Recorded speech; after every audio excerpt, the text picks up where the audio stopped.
10. The Plaza Hotel had suffered some damage during the recent time of the aliens, but had since regained at least a semblance of its former elegance. Julie went there that evening wearing a stunning red cocktail dress. She looked, if not exactly, like a celebrity, then definitely like a celebrity's girlfriend. The doorman opened the door for her, bowing deeply. She entered the big, brilliantly lit lobby. The reception desk was straight ahead. She didn't want to get too close to it yet. She glanced at her watch as if she was expecting to meet somebody. All the time, she was taking in the details. People were very well dressed. This was a place where money was in very good supply. To one side, a small orchestra was playing a quaint song from olden times called "Smoke Gets in Your Eyes." People were coming in and out of the bar with its glowing mahogany paneling and its soft, indirect lighting. She would have liked a drink now, but she had an unbreakable rule: no alcohol or any other kind of drug while she was on her job. She looked around the bar and then the lobby. Her practiced eye picked out the security men, two of them near the potted palms. She could always tell who they were. They just didn't look like the guests, no matter how well they dressed. She counted 5 of them.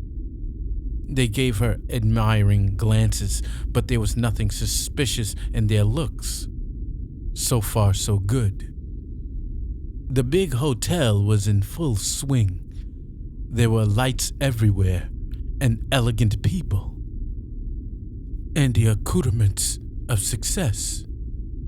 You could smell it in the $5 cigars and the expensive perfume on the white shoulders of the women, in the aroma of roast beef, the real thing, wafting out from under silver servers as black-coated waiters brought the well-laden plates around, and the very carpet permeated with expensive preservatives and subtle-smelling oils. Julie went to the elevators. One was reserved for the penthouse suites. There was a man standing near it, rocking back and forth on his heels as he surveyed the passing crowds. Julie made him for a plain clothes cop, maybe somebody's bodyguard. She walked on past and went through a set of corridors back into the main lobby. She was pretty sure the guy at the penthouse elevator hadn't noticed her. She was also sure a frontal assault on the apartment wasn't the best idea. Gibberman had taken this possibility into account. Next door to the plaza was the Hotel Van Dyke. Khalil's apartment was a penthouse in the plaza. If, for any reason, Julie didn't want to use the elevator, Gibberman had indicated an ingenious alternate way of gaining entry. It involved swinging from an unoccupied top-floor apartment in the Van Dyke and going in through Khalil's window. A cat burglar act. But that was one of Julie's specialties. She wished Stan could be here to watch her, but it wouldn't be safe, and it might distract her. She had no trouble slipping into the Van Dyke with a group of people going to the top-floor restaurant. When they got off at the top floor, Julie got out with them. But instead of entering the restaurant, she ducked into the short flight of service stairs that led to the roof. From there, she had a fine view of Upper Manhattan, with the dark mass of Central Park directly in front of her, and traffic crawling by a long way below on the street. A cutting wind blew her hair around, and she slipped on a knit cap to hold it in place. "Here we go," she said aloud. She fixed her ropes and swung over to the roof of the plaza. From there, she tied her rope to a cornice and, taking a deep breath, swung out again into space, bracing herself with one foot so as not to spin. The stars and the street seemed equally distant as she lowered herself to the level of the apartment windows. They were open, saving her from having to cut through them with a vibrator tool. She swung in through the billowing white curtains, landed soundlessly inside the darkened apartment, and rolled to her feet. She could see pretty well with the infrared-enhanced goggles she now snapped on. Her feet were set in a defensive pose, but there was no one there. She gave the rope a snap and it came free from the cornice. She wound it around her waist. Now there was no evidence of her means of entry. She looked around the apartment. It was large, with a drawing room and a separate bedroom. She checked out the kitchen. The refrigerator was filled with a very good brand of champagne, and there were tins of caviar in the pantry. This Khalil seemed to live on the rarest of fare. The question now was, where did he keep the jewelry? She knew that Gibberman had chosen this mark carefully. Ahmed Khalil was renowned as an international playboy. He loved to give expensive gifts to his ladies of the evening. But where did he keep the trinkets?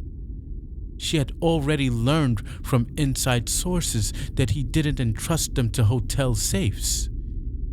He wanted them close at hand for the moment when he chose to reward his current lady. She moved quickly around the apartment. Although the place was big, it was still only a hotel suite. The stuff has to be here somewhere. And then suddenly, the lights came on. "Good evening, my dear," a deep, resonant voice said. Julie saw a tall, very thin, dark-faced man leaning negligently against the wall. He was wearing a checked headdress. He had a short beard and luxuriant mustache. His face was narrow, and he had a hawk's nose with a large mole in the left corner. Standing beside him was another man, also an Arab, but large, in fact huge, with a full head of fuzzy black hair and so much facial hair that his features were all but obscured. Julie, however, had no trouble seeing the knife he held in his right hand. "What are you doing here? You're supposed to be singing opera." Khalil, the tall man, smiled. "Your information is reliable, but so was my counterintelligence service. We always keep an eye on Gibberman when we come to New York. He's stung us before. We knew when you visited him to set up the job, didn't we, Safat?" The giant smiled and touched the point of his dagger with the ball of his thumb. Gibberman was happy to tell us what he had set up for this evening. Julia nodded. "Talk about luck." You mustn't hold it against Gibberman for talking. When Safat takes the knife to somebody, secrets are shouted from the rooftops. His skill is better than a surgeon's.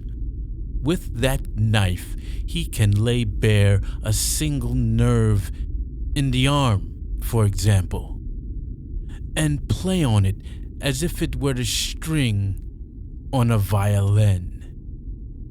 It is an unforgettable experience, my dear, and one I'm sure you wouldn't want to miss. Julie thought of how she had told Stan that nothing ever went wrong. What a laugh. Of course, it was all bad luck. How could she have guessed that Khalil would find out about Gibberman? She had discounted the efficiency of the counterintelligence corps these rich Arabs employed. Well, Khalil? Looks like I'm foiled and caught in the act. Have your man step away from the door, and I'll leave quietly. I'm afraid it's not going to be so easy, my dear. You're going to turn me over to the police? Eventually, if there's enough of you left. First, however, it will be necessary to teach you a lesson. Safat!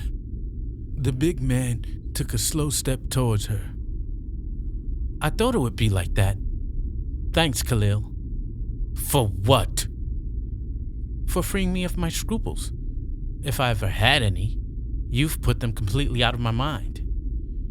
She turned to face Safat and took 2 steps toward him while Khalil folded his arms and waited for the fun to begin, a small smile on his lips. Safat lifted his arms, hands formed into blades. He bent his knees, feet pointed outward, and Julie recognized the typical fighting stance of a Saudi karate fighter. It was a technique that had its limitations. Safat advanced, mincingly for so large a man, and his bearded face was set in a mask of cruelty. As he came within range, his left hand darted out, the fingers shaped like a hawk's head. She was ready for it, and had been anticipating it. She ducked under the swooping blow, and with a short, economical kick, connected with Safat's left kneecap.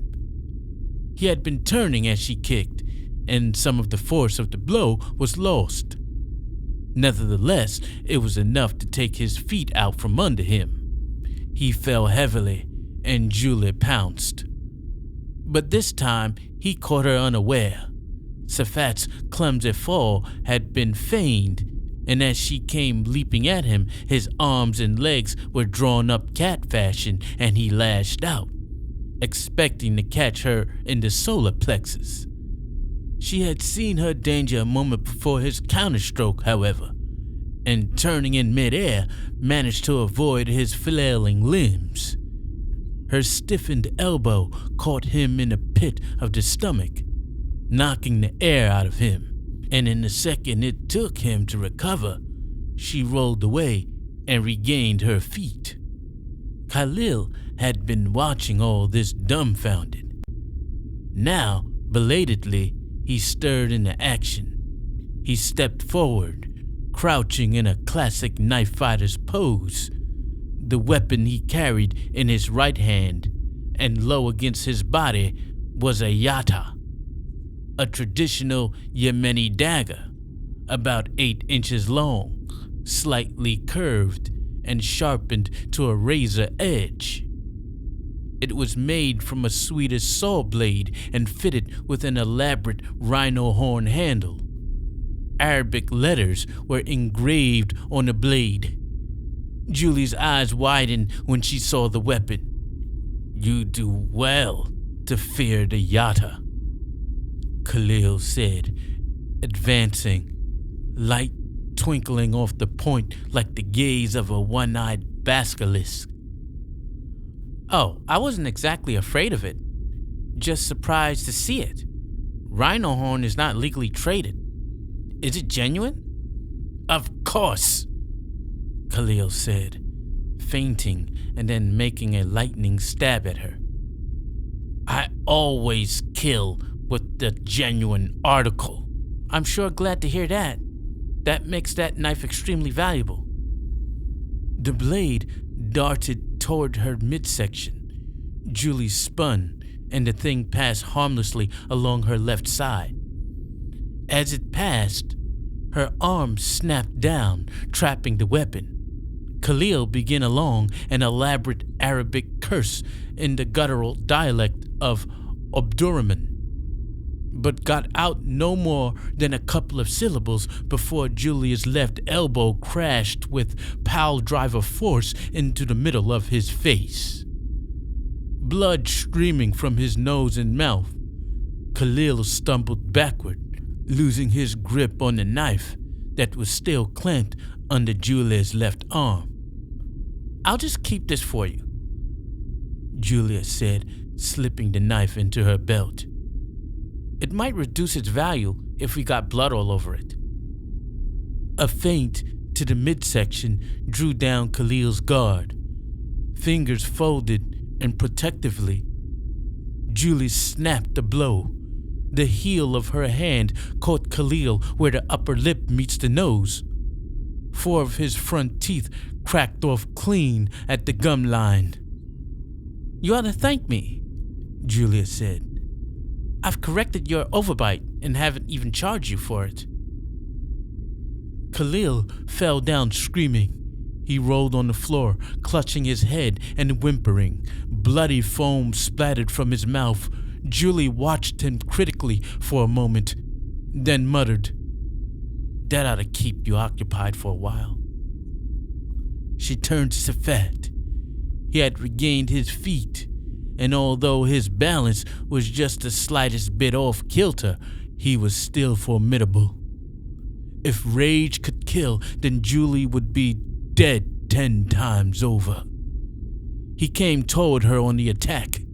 He was about twice the weight of the slender girl, and he was containing his fury now as he backed her into an angle of the wall, just to one side of an indifferent copy of Gainsborough's Blue Boy. There seemed no way she could get out of this one. Shouting an oath in street Arabic, Safat launched his attack. Julie had had long preparation for moments like this. Shen Hui's instruction in self-defense had covered all the basics of unarmed combat.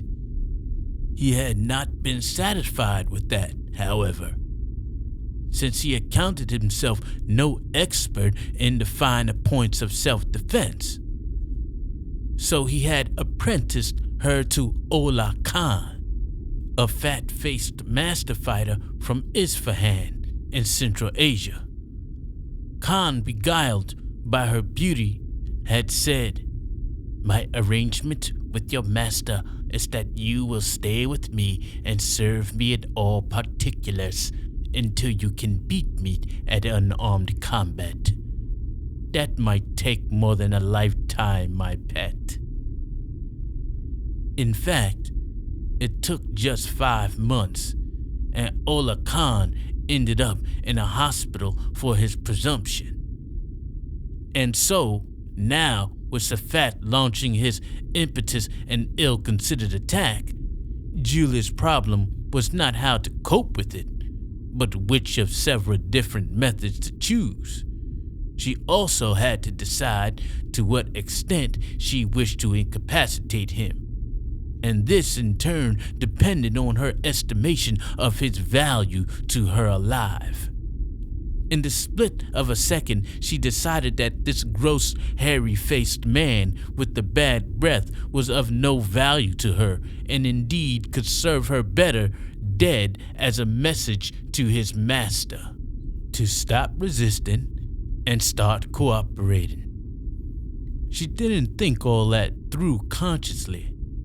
Instead, she opposed his charge with a sword hand. Fingers stiffened. Safat crashed into her hand and was stopped abruptly as the fingers took him high between the eyes, shutting down his pineal gland and then going on to break his neck. His eyes rolled up, showing the white, and he crashed to the floor like 200 pounds of dead mutton. She turned from him to Khalil. "Ready to go another round?"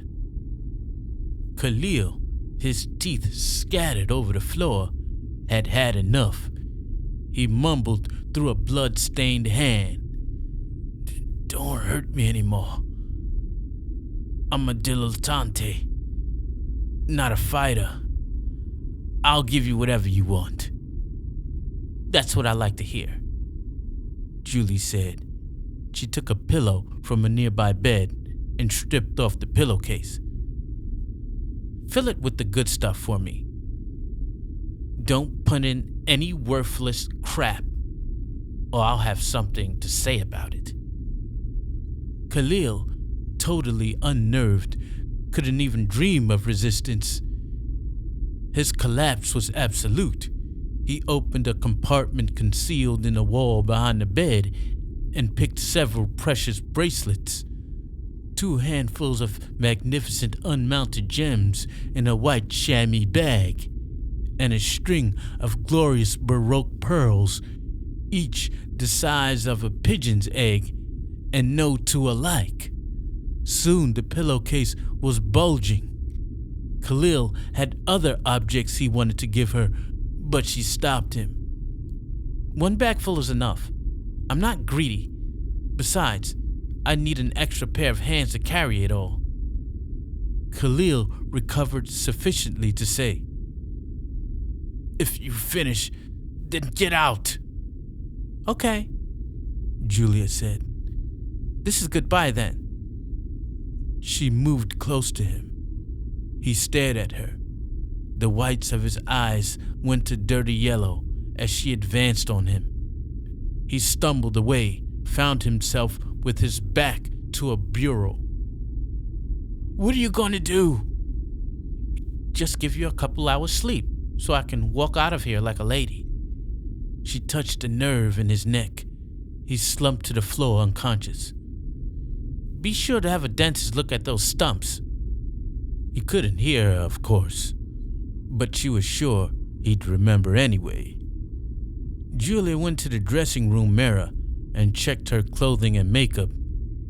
She repaired her lipstick, which had been smeared in a combat, and found an ugly red stain on the shoulder of her red dress. Luckily, Khalil had a really smart ermine jacket in his closet. It covered the stain nicely. She left by the penthouse elevator.